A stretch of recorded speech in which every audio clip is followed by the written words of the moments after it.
Hello Echo Units, my name is RoxTytan, and today I'll be going over the match highlights from Jokr versus Kangorillaz between the ranked first and second ranked teams in North America.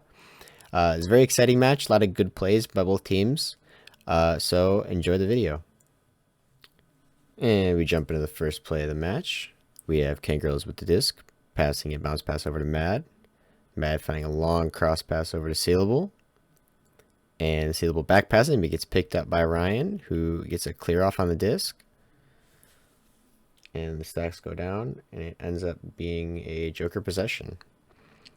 So the big thing that happens here is the way that Kang takes advantage of, or not Kang, Jokr takes advantage of the offensive position here. So we've got the disc holder here, who has no more forward passes. He's got Zenith, who's lateral pass, but is very covered.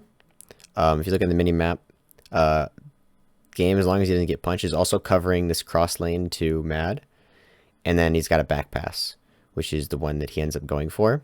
And so because Kang is positioned in a way where they don't really have any forward passes, Jokr's comfortable not like retreating the bubble. Because a lot of times you'll see teams when they are defending against a team with a disc, they'll all try to get back to the bubble as fast as possible, set up on like nest, set up on the sides here, maybe cover men a little bit, but they'll generally just play the edge of the bubble because it's an easier way to compact as many players as in, and it's sometimes a good strategy.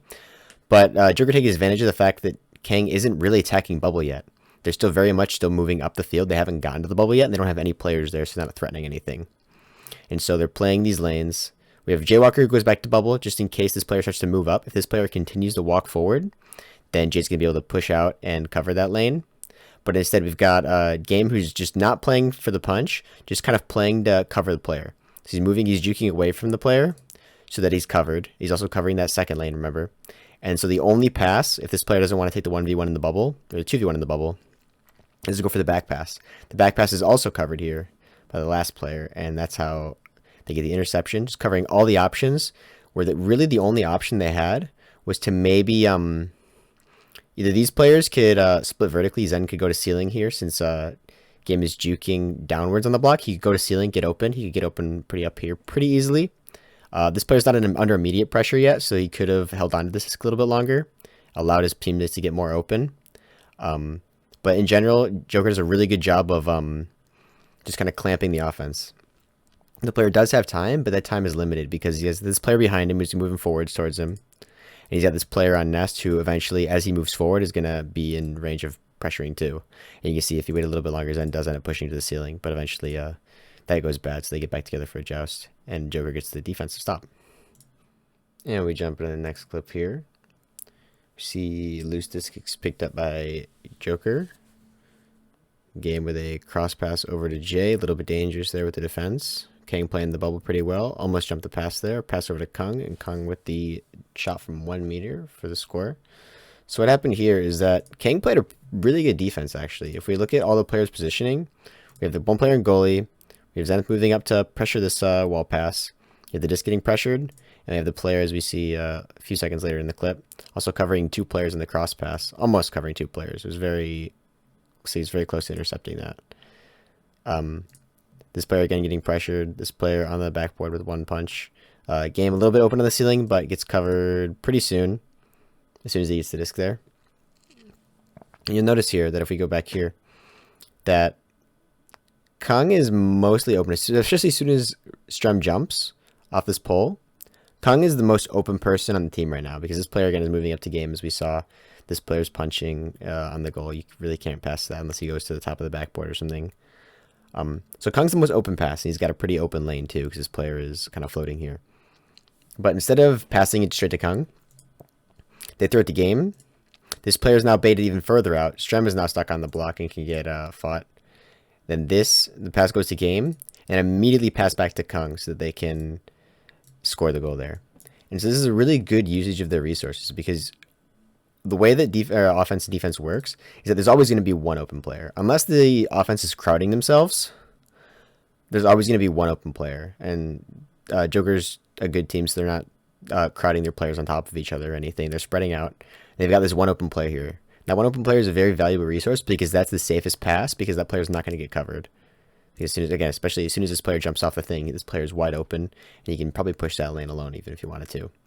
But this player is a resource, and instead of using that immediately and just immediately hitting the open pass, Strem's gonna maybe he's using one thruster right now we can see, so he could be able to turn around and use another thruster and get back down there.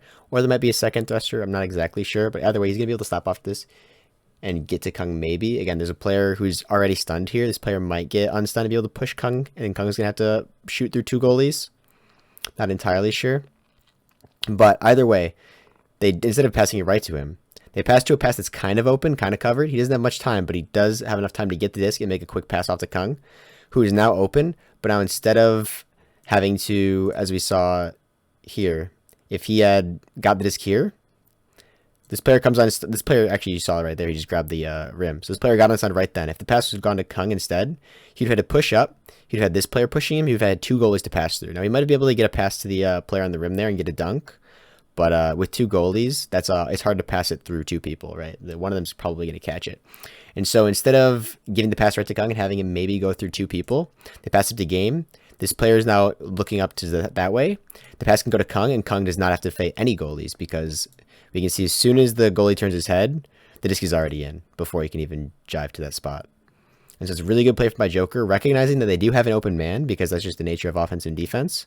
But instead of immediately just hitting that man, they see they also have a man who's kind of open, and they can save this open man for later. And you can see Strem realizes the mistake, tries to get back to him. Eventually almost doesn't get the punch on him, but tries to as he grabs his feet. But it's too late because Kung is scored within 1 meter. So a very good play by Jokr. And we jump into the next clip, and we see Game with the clear down into the orange zone. Gets picked off quickly by Zenith, who looks for a clear. Clear goes through, but unfortunately gets picked back off by Ryan. He's able to find a back pass. Is able to find the open player on the floor. Passes over to Kung. Kung can hit the shot. Now in this play, what happens for the most part is Game actually goes for what I think is not a clear, but a shot off the backboard maybe. But gets maybe a save there. But if we look at this situation here, this frame. Oh, actually the next frame.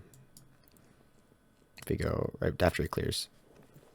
And the way that Zenith went for a clear here, but the way that Jokr covers the midfield. So first off, this player has to do something with this disc. He's got a stack. 2 of his partners are chained on the goal, so immediately he's thinking probably it clears the option. He's got 1 player available in the tunnel, but that player's kind of covered there. This pass is too long to get it to that player without this player jumping it. So he goes for a cross tunnel to clear, which eventually gets intercepted, obviously. But the key here is the way Jokr is playing the midline. So they're putting pressure on this player, so he has to do something. But this player, as we said before, is covering the tunnel there. This player, as we saw, the clear went left tunnel. It looked like a pretty good clear, but it gets picked off by this player here. And if you look at them, there's actually a 3rd player who's way back deep playing the double diamonds right there. I think you can see him. And so there's basically no clear lane. Like the best clear lane in this situation looks like it's cross tunnel, but I mean we saw the clear looked pretty good, and it still gets picked off. Yeah, it looks like it was going. That's pretty much about as good as it's gonna get. He could have maybe bounced it off the wall, but if it bounced off the wall, it probably would have gone basically on the route the pass went, and it would have gone back to this player. So a pass wouldn't have worked. Clear through mid would definitely have not worked because of that deep player playing the backfield right there. Oh yeah, right there. This clear through mid would not have worked because this player, that player, and that player playing the block there. The only real pass that was probably available is either back passes it to the chain and then pushes up, and they can maybe try and get Kung lost. Or maybe, since this player's playing the bottom of the block, this player can push up a little bit, and you can go for like a bounce pass off ceiling or off floor or something, try to get it to him, maybe off the wall. And you can maybe get it to this player. That's kind of a risky pass, depending, especially on what this player does and how that player reacts to it. And that's also something that's pretty hard to come up with in the spot when you're being pressured from somebody who's this close to you. And so this is a really great job by Jokr covering pretty much every option, putting a lot of pressure on, so there's not a lot of time to think, and then covering the entire clear option when because he's got a stack on the thing, and again the stack takes off. When you have a stack like that, pretty much the best play is almost always to clear it, just because you have the stack, you're gonna have the first stack to get there, and you can pretty much get a free goal off that. Unless you're playing against a team that's covering pretty much every option that you have for clears, because they're playing 3 players in the midfield. That's a choke point of the arena. So like the walls cave in here to the tunnels, and the center area also caves in because of these slants. And so Jokr does an extremely good job of playing defense while the disc is in their opponent's zone by having one player come forward and pressure that disc, and then just locking up the midfield, because the midfield is a choke point and they recognize that, and they do an extremely good job of locking up literally every option so that it's extremely difficult for them to get through midfield, especially when they're being pressured by this player down here. And so that's just a really good job from Jokr, covering pretty much all the angles and pressuring the players so they don't have a lot of time to think and maybe make what would have been technically a better pass, but a very hard one to find given the circumstances. So really good job from Jokr. And the fourth clip of the game, we see Jokr launching with disc. We see Game going up to the ceiling with a pass quickly over to Jay, who goes back to Game, who goes back to Jay, who then clears it and finds Ryan, who's going to walk it up and take a three-pointer on the goalie there. Now, there's a couple interesting things that happened here. And one is the way that, so we see clearly from the joust that Kangos is running a defensive chain pressuring the QB there. And so what Jokr does is they move it up, passing it back and forth, trying to get the chain to break up. And eventually we see Jay makes the pass forward and gets the stun on them. There's a third Kangos member here. So now it's up to Game and Jay, and they do a good job of this, of jumping on that stack and breaking them up. You can see they're doing a good job keeping them broken up. Sealable eventually gets loose, but by that time it's too late because the shot's already taken. Another interesting thing is about the shot is that even though he's taking a 3 on a goalie, which is like, wow, taking a 3-point on a goalie, that's pretty brave, pretty disrespectful. The reason he can do it is because we see right here, as he pushes up to the edge of the bubble, he looks back and he sees Strem is pushed up. The goalie's actually here. The goalie's not in goal. The goalie's pushed up on this outer block, pushing forward, leaning forwards on it. So even though he's taking this as a 3-pointer, as soon as it gets past the goalie, there's not anybody else there to stop it. And so this is, even though this is a, what is this, like a 9-meter 3-pointer? 7-meter 3-pointer, actually. Wow, that's pretty crazy. He's taking it from the 3-point line. Because the goalie is here and he was at the edge of the bubble, it's the same as if the goalie was in goal and he was shooting it from like right here, the edge of the blocks. Where he's shooting it he's shooting it probably at a goalie who's probably only 4 meters in front of him, 3-4 meters in front of him. And so even though it is 3-pointer, the reason he's able to take a 3-pointer like that is because he recognizes that the goalie's pushed out, and so that he doesn't need to shoot a disc that can't be reacted to over the span of 7-8 meters. He sees to shoot a disc that can't be reacted to in the span of 4 or 5 meters. Because as soon as that shot goes off, and as soon as you get past the goalie, these extra 2-3 meters it travels are basically free, because there's nobody else there who can stop them except for unless Kung decided to just steal it for some reason. Not like he'd ever do anything like that. So that's why he can take that 3 on a goalie. And you see 3s on goalies, and it's usually really there's usually something wrong with that. This is actually just a really good job by Ryan recognizing that he's shooting a 3 on a goalie, but he's shooting a 3 on a goalie that's defending him from only 4 or 5 meters away. And so it's the same as taking a 2-pointer on a goalie, just for more reward. And we'll go into the last clip of the video with a Kangorillaz launch. We have Strem with a quick pass down to Zenith, who makes a quick pass over to Sealable on the mid. Passes forward to Matt. Unfortunately, he's unable to get to it, but is able to win the brawl against Jaywalker, and so Strem's able to pick the disc up. Makes a nice clean back pass over to Sealable.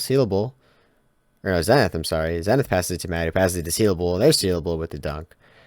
And now what happens here, Kangorillaz is just basically dominating this offense here. We see again, Strem sees the chain coming, makes a quick pass down to Zenith. And they do a pretty good job of just moving it up. And as soon as they see the second, and this pass looks a little bit weak with the floating away with a backhand shot. But the reason it works and the reason it's fine is because of the second stack here. We can see that the first stack gets broken up here. Second stack gets split and fought there. And so because this stack's dead and it's probably communicated to Sealable, he knows that since he sees that stack on top of him, he can make that slower pass forward to Mad because the stacks are weak. And now only one player gets through on Jokr. Mad unfortunately unable to catch this, but does get to it. And now we see Kango's continuing this offense. And earlier in the video, I talked about how Jokr there's always an open player and how Jokr used that player as a resource.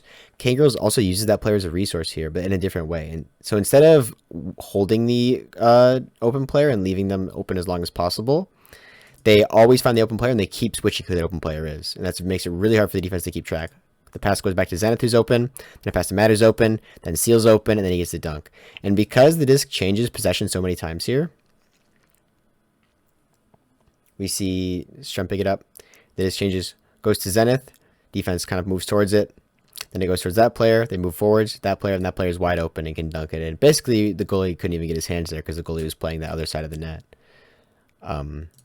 Just because the player on the shoulder got the disc, and it looks like Jokr panicked a little bit too hard and basically all pushed him there. And so this player, again, is wide open for the dunk on the opposite side of the goal. And that's just because Kang did a really good job of keeping the disc moving, keeping a lot of different threats active at the same time. This player, even when he's on this pole here, is still a threat. This player, since he's pushing up the shield as a threat, he has to be dealt with.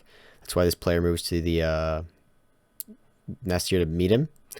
Pass over to Matt on the shoulder. That player's a threat, and so the goalie moves to the side of the goal, and these two players collapse on him because he's a big threat coming right there.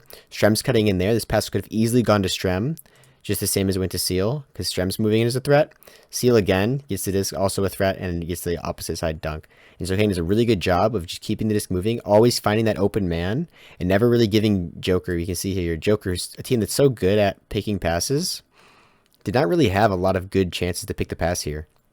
This pass was pretty open. That pass was pretty open. All the passes they've made here are really open. And so Jokr doesn't even have a chance to stop this defense or to stop this offense.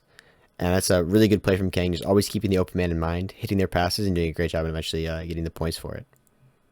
And that's going to be it for this video. Thank you so much for watching. If you liked the video, please like, subscribe. I appreciate it a lot. Have a nice day.